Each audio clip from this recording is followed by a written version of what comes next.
kelas 3 yang solih dan solihah. Bagaimana kabarnya hari ini? Semoga tetap dalam keadaan sehat dan tetap semangat dalam mengikuti pembelajaran daring yang Ustadz berikan. Baik, sebelum kita mulai pembelajaran, alangkah baiknya kita berdoa terlebih dahulu. Sikap berdoa LHS Olsma. Bismillahirrahmanirrahim. Rabbi shrah li sadri wa yassir li amri wahlul 'uqdatam min lisani yafqahu qawli. Rabbi zidni ilma warzuqni fahma. Amin ya rabbal alamin. Anak-anak, kali ini kita akan masuk ke tema 2, menyayangi tumbuhan dan hewan di sekitar. Kemudian kita akan masuk ke subtema 2, manfaat hewan bagi kehidupan manusia. Pada pembelajaran 1 kali ini muatannya adalah matematika KD 3.1 dengan materi sifat komutatif pada perkalian dan bahasa Indonesia KD 3.8 dengan materi dongeng. Tujuan kita mempelajari materi sifat komutatif pada perkalian ini agar anak-anak semua dapat mengetahui sifat komutatif pada perkalian. Serta tujuan kita mempelajari dongeng agar anak-anak dapat mengetahui unsur-unsur yang terdapat pada dongeng. Pada subtema 1 kemarin, anak-anak sudah mempelajari tentang sifat komutatif pada penjumlahan. Ada yang masih ingat? Ya, betul. Sifat komutatif adalah sifat operasi hitung terhadap dua bilangan yang memenuhi pertukaran letak antar bilangan sehingga menghasilkan hasil yang sama. Selain pada penjumlahan, sifat pertukaran atau komutatif juga berlaku pada perkalian. Bentuknya adalah seperti ini. A kali B sama dengan B kali A, di mana A dan B merupakan bilangan bulat. Berdasarkan sifat pertukaran pada perkalian, hasil perkalian dua bilangan tetap sama, walaupun letak kedua bilangan tersebut ditukar. Contohnya adalah sebagai berikut. Coba anak-anak perhatikan. 5 kali 4 sama dengan 4 kali 5. 5 dikali 4 itu hasilnya adalah 20. Dan 4 dikali 5 hasilnya juga 20. Karena hasilnya sama, maka kita bisa menulis 5 kali 4 sama dengan 4 kali 5. Maka perkalian tersebut memenuhi sifat komutatif. Sekarang coba kita kerjakan soal-soal berikut ini bersama-sama ya. Simak baik-baik. 9 kali 8 sama dengan titik-titik kali titik-titik. Nah, dengan sifat komutatif, maka dapat kita tulis sebagai berikut. 9 kali 8 sama dengan 8 kali 9. Selanjutnya, titik-titik kali 12 sama dengan titik-titik kali 7.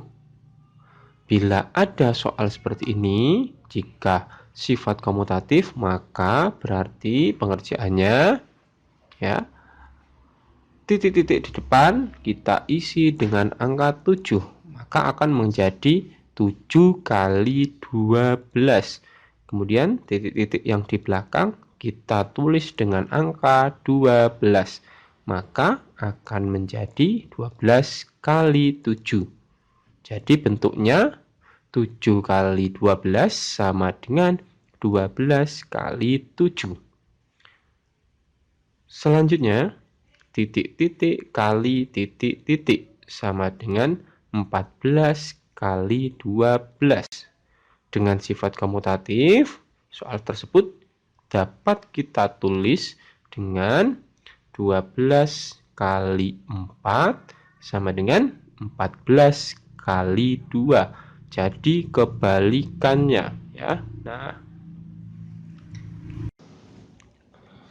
sekarang kita coba mengerjakan soal cerita yang berkaitan dengan sifat komutatif. Perhatikan soal berikut ini. Paman membeli 3 akuarium kecil untuk memelihara ikan koi yang baru dibeli. Jika setiap akuarium diisi dengan 2 ikan, maka jumlah ikan paman sama dengan anak-anak. Dari soal di atas kita bisa membuat kalimat matematikanya sebagai berikut. Pertama, kita buat akuarium sebanyak 3 buah. Kemudian, akuarium tersebut kita isi dengan ikan koi sejumlah 2 ikan di setiap akuariumnya. Maka bisa kita tulis 3 kali 2 atau 2 kali 3. Maka bentuk kalimat matematikanya adalah 3 kali 2 sama dengan 2 kali 3. 3 kali 2 hasilnya 6. Dan 2 kali 3 hasilnya juga 6. Berarti soal tersebut memenuhi sifat komutatif. Bagaimana anak-anak? Mudah bukan? Anak-anak, berbicara tentang ikan koi pada contoh soal tadi, Ustadz punya dongeng tentang hewan yang berjudul Sapi Pelit. Coba simak baik-baik dongeng yang akan Ustadz bacakan. Sapi mempunyai banyak makanan. Ia sangat kaya. Namun, sapi sangat pelit. Ia tidak pernah berbagi dengan temannya.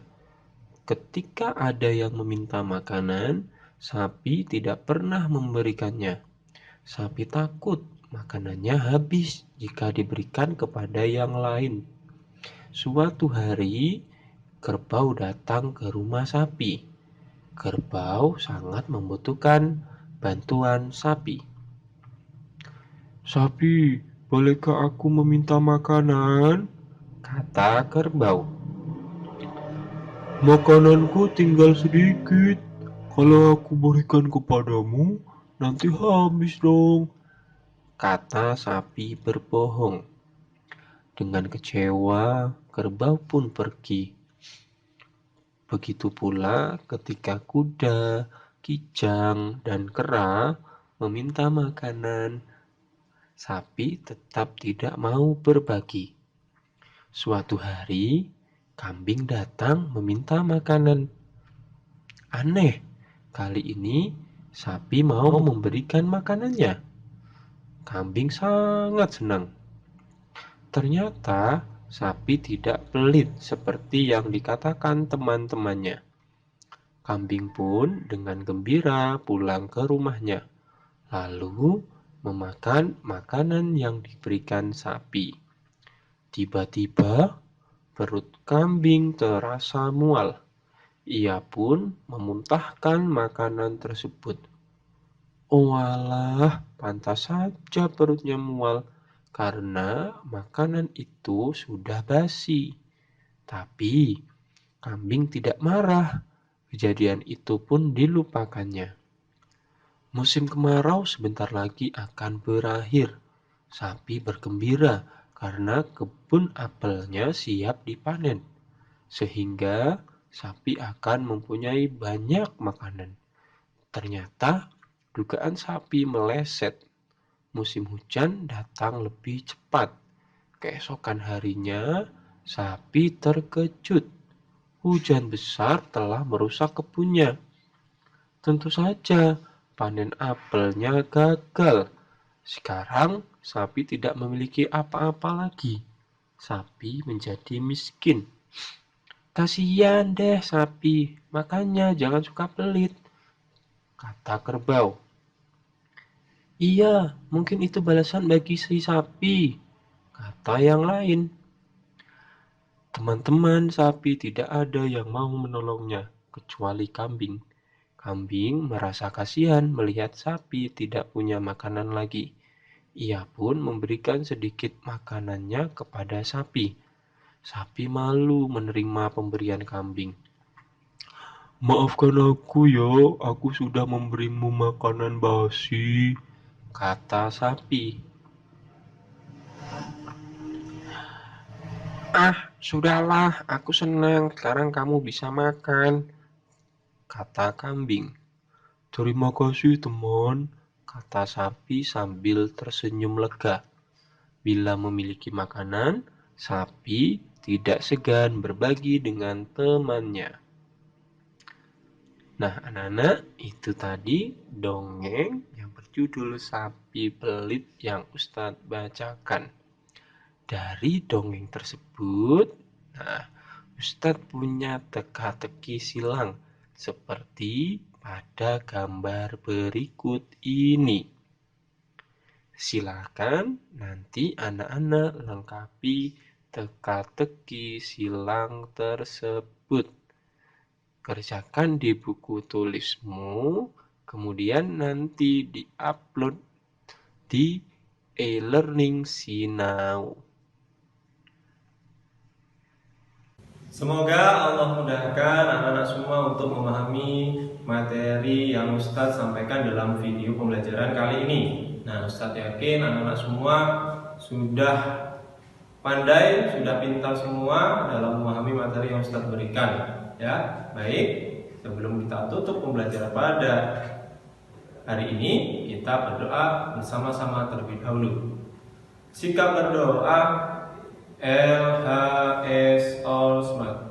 Bismillahirrahmanirrahim. Wal 'ashr innal insana lafi khusr illa alladzina amanu wa 'amilus solihati wa tawasaw bil haqqi wa tawasaw bis sabr. Allahumma arinal haqqa haqqan warzuqna ittiba'a wa arinal batila batila warzuqna ijtinaba. Amin ya rabbal alamin. Nah, sekian video pembelajaran dari Ustadz. Kita berjumpa kembali pada video pembelajaran selanjutnya. Tetap semangat dalam pembelajaran daring. Ustadz akhiri. Wassalamualaikum warahmatullahi wabarakatuh.